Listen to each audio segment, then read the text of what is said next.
여러분, 제 첫 번째 목회지가 강원도 평창군 도안면 횡계리라고 여러 번 말씀을 드렸습니다. 정말 시골입니다. 근데 여러분, 요즘은 한국의 평창이 대세죠. 그 올림픽 개최지로 확정된 이후에 그 지역이 얼마나 많이 바뀌어가고 있는지를 자주 듣습니다.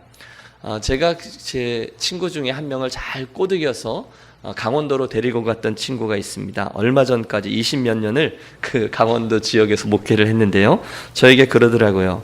야, 평창이 옛날 평창이 아니야, 그러더라고요. 이유가 뭔가 하면 동계올림픽 개최지로 확정된 이후에 엄청난 속도로 지역이 개발되고 땅값, 집값, 그 외의 모든 것들이 굉장히 올라가고 변화되고 있다는 거예요. 그 중에 가장 큰 골칫덩이가 뭐냐? 땅 투기라는 것입니다. 여러분, 땅 투기 해보셨습니까? 한 번도 안 해보셨는데요. 필요 때문이 아니라 투기를 목적으로 땅을 사두는, 그리고 갑자기 개발돼서 엄청난 가격 변동이 일어나 다른 사람이 일평생 땀 흘려서 벌어도 벌지 못하는 금액을 순식간에 얻게 되는 정말 그런 일들이 땅 투기죠. 여러분, 차지하고 그리스도인들은 절대로 땅 투기하면 안 됩니다. 절대로 하나님의 시각이 옳지 않고요. 성경은 만물이, 특별히 이 땅은 여호와 하나님의 것이라고 분명히 밝히고 있습니다. 땀을 흘려야 되죠. 무슨 말씀을 드리려고 하는가 하면 이스라엘도 예외가 아니었다는 것입니다. 특별히 그들이 차지했던 땅은, 요즘 금요일 저녁에 저희들이 매일매일 우리가 수고해서 땅을 차지하는 것 같잖아요. 이스라엘 백성들에게 있어서 하나님의 땅, 하나님이 주인이신 땅이었습니다. 특별히 그 이스라엘 사람들에게 있어서 땅은요, 하나님의 언약과 축복하고 밀접한 관계가 있는 기업이었습니다. 그래서 어떤 기업이라 할지라도 그것을 마음대로 사고 팔고 하면서 주인을 쉽게 바꿀 수가 없는 것이었어요. 오늘 본문에서 보듯이 심지어 왕이라 할지라도 각 지파와 가문에 허락하신 기업인 땅을 강제로 사거나 또는 빼앗는 일을 할 수가 없었어요. 그리고 이스라엘 사람들은 그걸 다 알고 있었습니다. 아니, 왕이 달라면 줘야지. 아니요, 이스라엘 사람들은 오늘의 이 이야기가 어떤 이야기인지를 알고 있었어요. 하지만 지금까지 우리가 여러 번 만났던 아합 왕이 어떤 사람입니까? 또 그의 아내인 이세벨이 얼마나 악했습니까? 이방 여인 이세벨의 사주를 받고 움직이던 마음이 약한 왕, 그것도 바알과 아세라, 풍요와 물질을 최고의 가치로 여기고 있던 그런 왕이 바로 아합이었습니다. 우리가 시간 관계상 뒷부분만 읽었는데요. 사실 본 사건은 21장 전체에 걸쳐서 진행되고 또 전개됩니다. 여러분, 이런 이야기예요. 당시 그 악했던 아합 왕이 이스라엘 궁 옆에 있던 나봇이라는 사람의 포도원을 눈독 들이기 시작합니다. 아합 왕은 그 수많은 땅을 갖고 있었음에도 불구하고 그 나봇의 포도원 자리를 자기의 나물밭, 즉 채소밭으로 쓰고 싶었어요. 그래서 그 포도원을 자기에게 팔거나 아니면 더 좋은 위치의 땅과 바꾸자, 이렇게 제안합니다. 욕심이 난 거예요. 하지만 나봇은 이런 제안에 거절합니다. 죄송합니다만 안 되겠습니다. 아니, 왕이 달래면 주는 거지 무슨 말이 많아. 그럴 수 있지만, 또는 얘가 땅값을 올리려고 하나 생각할 수 있지만 아니죠. 말씀드렸던 앞에 그 이유로 나봇은 거절을 할 수밖에 없습니다. 신앙적인 이유입니다. 내 조상에게 우리 가문의 기업으로 물려주신 것이기 때문에 여호와께서 금하시는 일입니다. 여러분, 이 나봇의 그 핑계에서 우리는 그가 꽤 괜찮은 사람이라는 것을 알 수 있습니다. 왕의 말보다 하나님의 말씀을 더 중히 여기며 살던 사람, 그가 나봇이고요.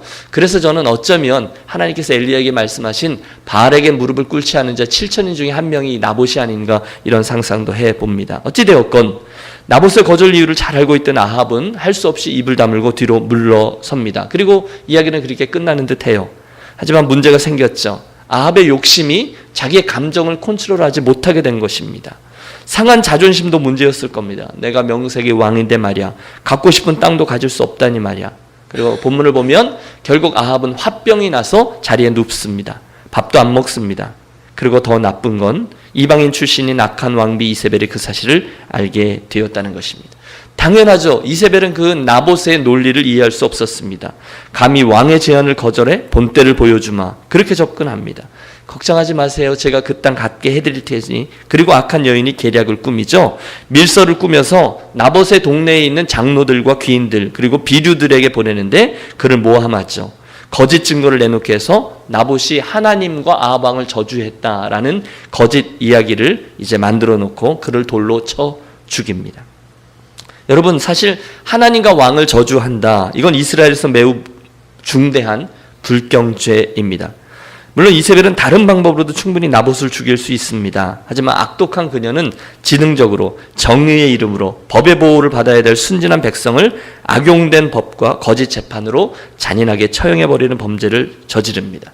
모세 율법에 따라서 하나님을 저주했다는 죄명, 정말 억울한 누명을 쓰고 나봇은 돌에 맞아 죽습니다. 얼마 지나지 않아서 주인을 잃은 포도원은 자연히 몰수되었고 아합 왕의 것이 됩니다.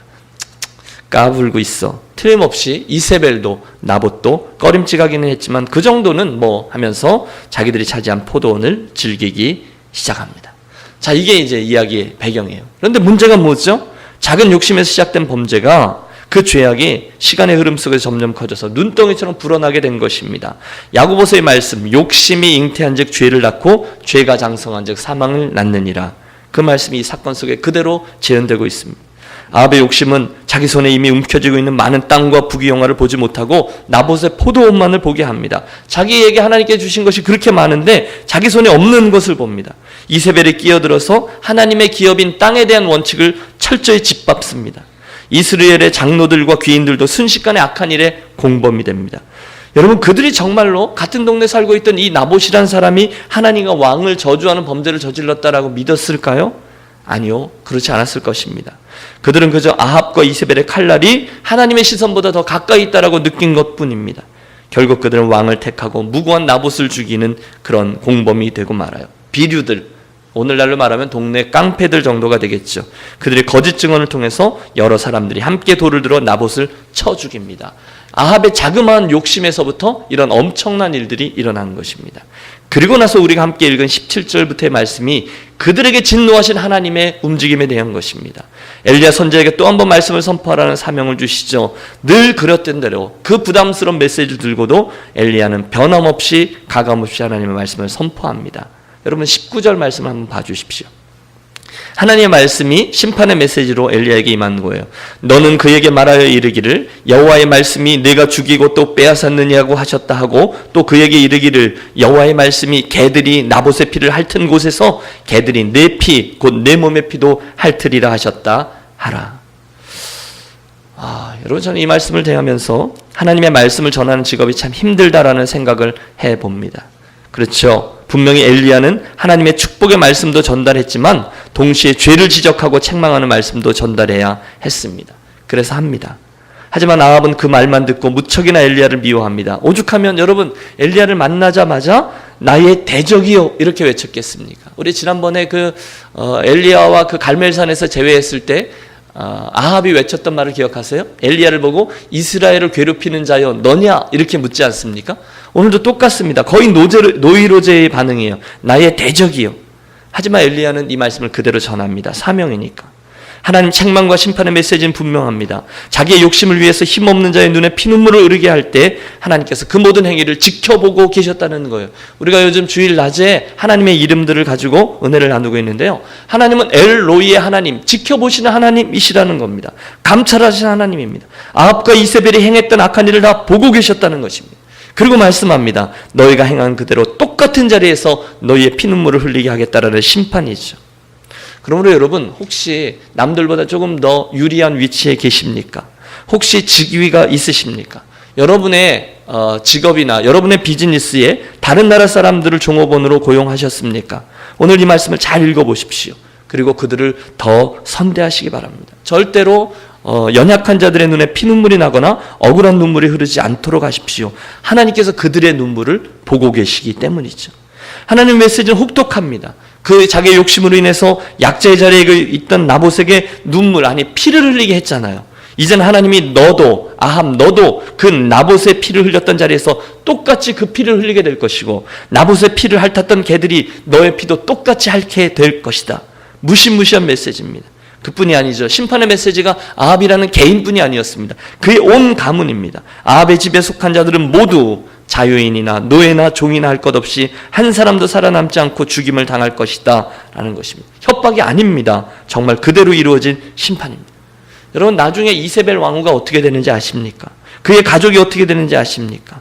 오늘 개들이 그들의 시체를 먹을 것이라고 예언하셨는데 이후에 예후라는 이의 반역을 통해서 이 모든 말씀은 아합의 집안에 그대로 이루어집니다. 이세벨은 비참하게 죽고 예후의 명령에 따른 사마리아의 장로들이 아합의 자식 70명을 법과 상관없이 처절하게 살해합니다. 눈에는 눈, 이에는 이라는 구약의 법칙이 그대로 이루어졌습니다. 결국 사악한 명령으로 하급 법관들의 양심을 타락시킨 폭군 아합, 그리고 이세벨은 결국 그 운명의 수레바퀴가 자기들에게 돌아오는 것을 지켜보아야만 했습니다. 저는 오늘 이 모든 일들이 일어나게 된 근본적인 이유 하나를 본문 25절에서 찾습니다. 예로부터 아합과 같이 그 자신을 팔아 여호와 앞에서 악을 행한 자가 없음은 그를 그의 아내 이세벨이 충동하였음이라 이렇게 되어 있습니다. 예로부터 아합처럼 그 자신을 팔아서 여호와 앞에 악을 행한 자들, 여러분 개역 한글 성경의 번역은 더 적나라합니다. 예로부터 아합과 같이 스스로 팔려 여호와 보시기에 악을 행한 자가 없음은, 스스로 팔렸다는 거예요. 스스로 팔려서 자기 자신을 줘버리는 거예요. 악을 행하러 갔다는 것입니다. 아무도 그에게 악을 행하라라고 말하지 않았습니다. 그냥 스스로 자기의 의지로 하나님을 떠나 바알을 쫓고 나봇을 죽이는 일을 한 것이죠. 그리고 그만 이런 끔찍한 하나님의 징벌을 받게 됩니다. 그러므로 이 아침에 저는 이 아합의 죄악과 타락 그리고 징벌 이야기를 통해서 자연스레 세 가지 이야기를 여러분과 나누고 기도 제목으로 삼으려 합니다. 첫 번째는 그냥 그대로 단순히 적용하죠. 너무 큰 욕심을 부리면 안 된다는 거죠. 따라서 고백해 주십시오. 욕심의 노예가 되지 말자. 너무도 교과서적인 이야기죠. 욕심이 과하면 큰일이 나는 것인데요. 정말로 우리 삶에서 그렇게 살기는 쉽지 않는 거죠. 그리스도인들은 자족하는 마음으로 살라라고 얘기했고요. 디모데에게 보낸 편지에서도 자족하는 마음이 있을 때에야 경건이 큰 유익이 된다라고 분명히 성경은 이야기해 주었습니다. 물론 여러분, 우리 그리스도인들 가운데, 아니 세상 사람들 가운데 욕심 없는 사람이 어디 있겠습니까? 그러나 그 욕심, 특별히 이웃의 것을 탐내는 행위는 하나님께서 전혀 기뻐하지 않는다라는 사실을 또 한번 기억합니다. 자족하는 마음, 여러분 마음속에 좀 다시 한번 유념해 주십시오. 그날 아합 왕과 이 모든 죄악과 비극은 그의 욕심, 저의 불만족부터 시작됩니다. 불만족이 죄의 욕심, 근본이죠. 외부의 조건이 아니라 내 마음속에서 일어납니다. 따라서 성경의 말씀처럼 삶과 우리들의 마음을 지키는 것은 당연하죠. 기억하십시오, 여러분. 사도 바울은요, 감옥 속에서도 만족했지만 아합은 궁정에서도 만족하지 않습니다. 여러분, 그렇다면 저와 여러분이 어느 곳에서든지 사실 우리들의 마음을 지키면 자족하고 만족하고 감사할 수 없는 곳은 없습니다. 아합은 왕으로서 모든 부귀 영화를 누렸지만 남이 일구어 놓은 포도원이 내 것이 아니라는 사실로 인해서 자기가 가지고 있던 이 모든 것은 새까맣게 잊어버리고 감사하지 못합니다. 자족하는 마음을 갖지 못합니다. 그게 문제의 원인이죠. 오늘 저와 여러분이 우리 삶에 가지고 있는 자족의 원인들, 또는 자족의 이유들을 생각해 보십시오.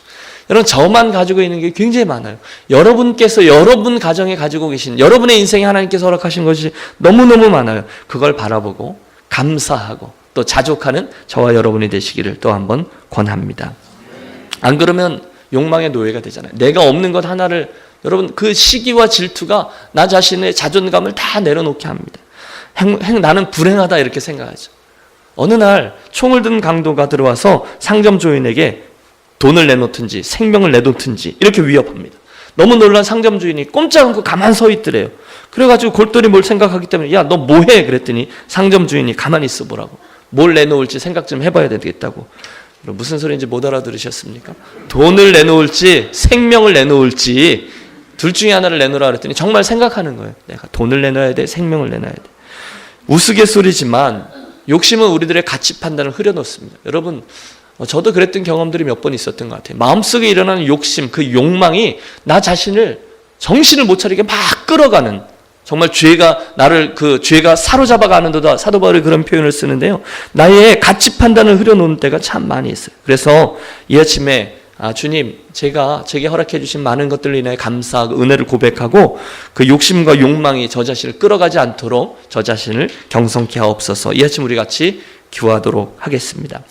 두 번째로, 우리는 본문에서 아합이 그래서 그 나봇을 향해서 움직일 때 저쪽에서 하나님과 하나님의 사람이 움직이고 있다는 사실을 함께 보기 원합니다. 그리고 어느 순간 만나게 되죠. 나봇을 살해하는 데 성공한 아합이 드디어 이 포도원은 내 것이구나 라고 포도원을 차지하기 위해서 내려가고 있는 순간에 하나님 메시지를 들고 있던 엘리야도 또한 그리로 내려오고 있다는 거예요. 여러분, 제가 여러분과 이야기하려고 하는 것은 이 두 가지의 동선입니다. 하나님은 지금 아합의 꿍꿍이도 이세벨의 거짓 편지도 이스라엘 장로들이 저지른 범죄도 다 보고 계셨어요. 다 알고 계셨어요. 그리고 그 결과 아합이 그렇게도 욕심내던 포도원을 취하는 순간에 자기 인생에 부으시는 하나님의 진노와 심판의 메시지도 들어야 됐다는 거예요.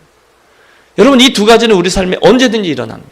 저와 여러분이 여호와를 경외하는 그 순간에 하나님도 움직이고 계심을 기억하십시오. 저와 여러분이 하나님을 떠나 욕망의 노예로 움직이고 있는 동안에 하나님께서도 보고 계시고 움직이죠. 다 인과응보, 그 말이 뭐 성경에 꼭 나오는 말은 아니지만 상식적으로 우리 경험적으로는 맞는 얘기죠. 갈라디아서 6장에도 그 원리가 천명됩니다. 자기의 육체를 위하여 심는 자는 육체로부터 썩어질 것을 거두고 성령으로 심는 자는 성령으로부터 영생을 거두리라. 그날 아합은 육체를 위해서 썩는 일에 자기의 모든 그 집중을 다해서 다 거기에다 투자한 것이죠.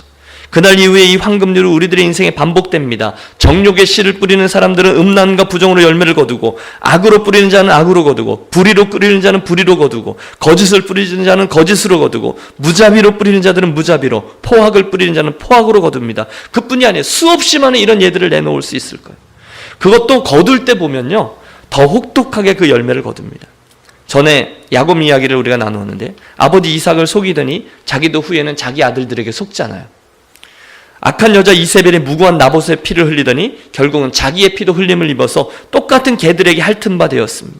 기억하십시오. 사람을 천대하면 천대받습니다. 남의 가슴을 아프게 하면 내 가슴도 아픔을 당하게끔 되어 있습니다. 그래서 여러분, 누구를 만나도 선대하는 것이 필요해요.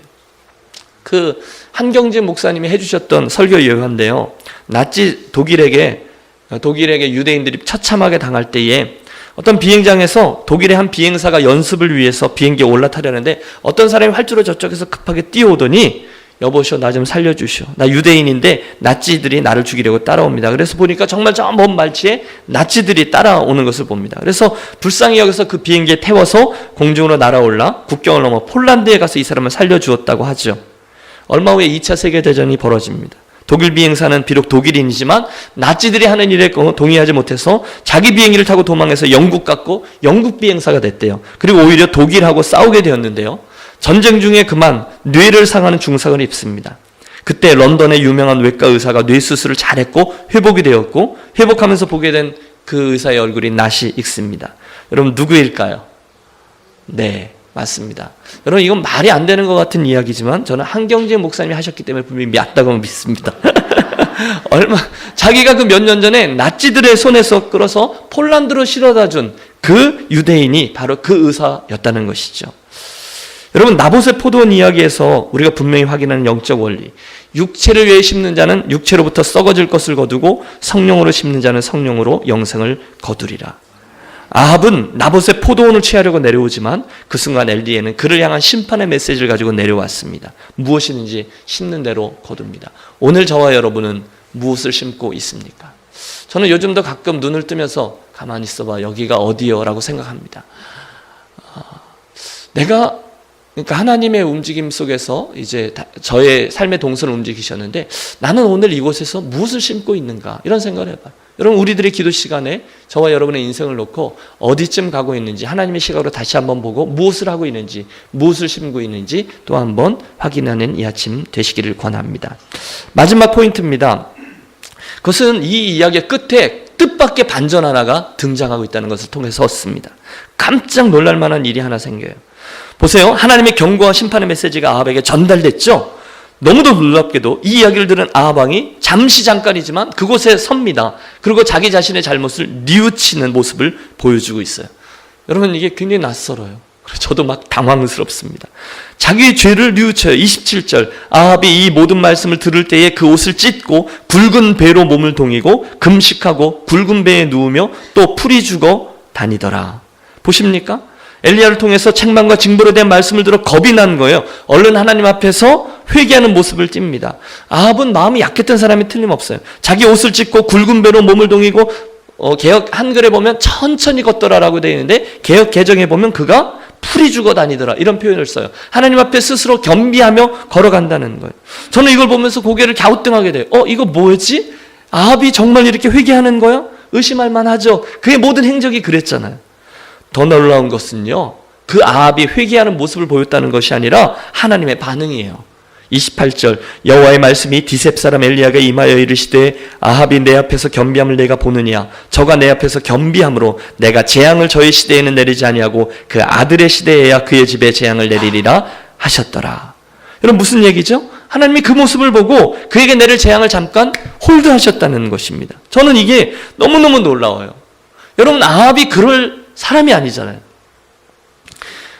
지금까지 아합이 저질렀던 죄악들을 보면 그 죄질이 너무너무 나빠요. 지금도 저가 잠깐 회개하는 척하지만 그것이 결국 진심이 아니라는 사실도 우리는 알고 있습니다. 그런데 그럼에도 불구하고 다 아시는 하나님이, 다 보고 계신 하나님이 우리가 지금 여기서 기억하려고 하는 것을 한 가지 보여주시죠. 아합이 일단 회개하는 모습을 보이니까 그 재앙을 잠깐 멈추어 주시고 그 일을 잠깐 연기시켜 주었다는 거예요. 이건 팩트입니다.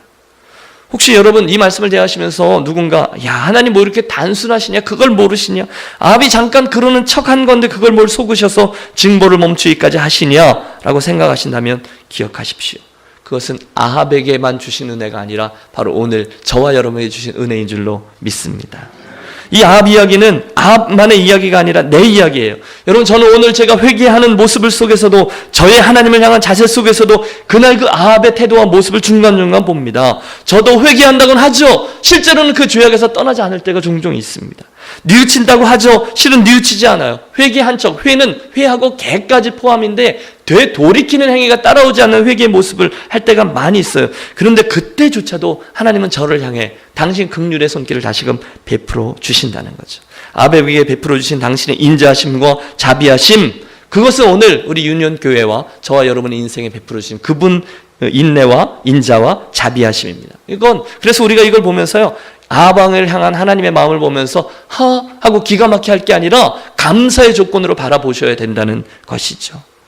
우리 하나님은 저와 여러분이 회개하려는 모습을 띠는 것만으로도 감격스러워 하십니다.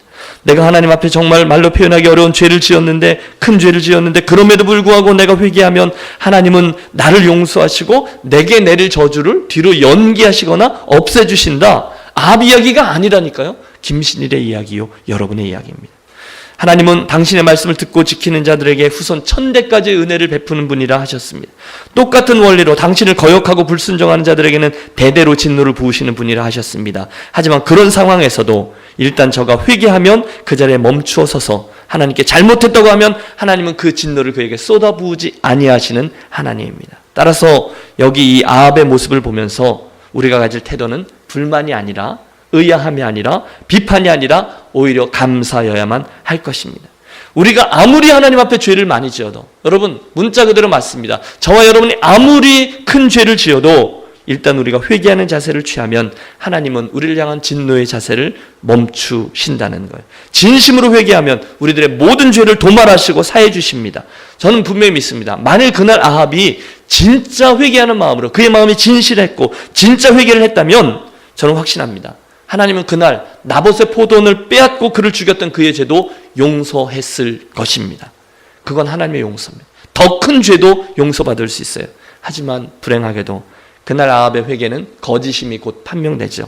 그는 여전히 불의를 행했고 바알을 쫓았고 여호와를 경외하지 않습니다. 결국 하나님이 잠깐 멈추셨던 진노의 잔을 그에게 쏟고 그는 뜻밖의 죽임을 맞이하며 하나님의 심판대 앞에 서죠. 그의 후손들 모두 예언의 말씀 그대로 죽임을 당합니다. 여러분 아버지들이 잘하셔야 될 이유가 여기 있습니다. 그리고 우리는 그 모든 스토리의 흐름 속에서 오늘도 여전하신 하나님의 움직임을 봅니다. 결국 엘리야 이야기는요 하나님의 스토리입니다. 말씀을 정리해 드리죠. 오늘 우리는 나봇의 포도원 이야기를 통해서 저와 여러분의 인생을 욕심과 욕망이 아니라 감사로 살아가야만 하는 분명한 이유를 또 한번 발견합니다. 사랑하는 여러분, 우리 유년교회 가족들은 욕심과 욕망에 우리들의 인생을 내려놓지 않고 하나님의 말씀을 따라 잘 삼가며 살아가는 복된 그리스도인들이 되시기를 축원합니다. 둘째, 우리는 뿌린 대로 거둔다라는 말씀을 오늘 본문에서 그 황금률을 대는데요. 육체를 위하여 썩어질 것을 심지 않고 영생을 위하여 성령으로 심는 지혜로운 그리스도인들이 되시기를 권합니다. 우리 기도하면서 오늘 내가 무엇을 심고 있는지, 영생을 위하여 어떤 것을 심어야 되는지 돌이키십시오. 마지막, 우리는 어떠한 형편에서라도 일단 회개함으로 나아가면 우리를 용납하시는 하나님의 사랑과 은혜 나의 것이 된다라는 것을 기억하며 죄의 끝에 서면 사람이 좀 강팍해지잖아요. 여러분 잘 모르세요? 내 마음이 아주 강팍해지는데요. 그때 끝까지 강팍함으로 나가는 것이 아니라 회개함으로 나아가 아버지께 용납을 받는 인생을 계속 살아나가는 저와 여러분, 그런 결단과 은혜가 있는 이 복된 아침이 되시기를 소원합니다.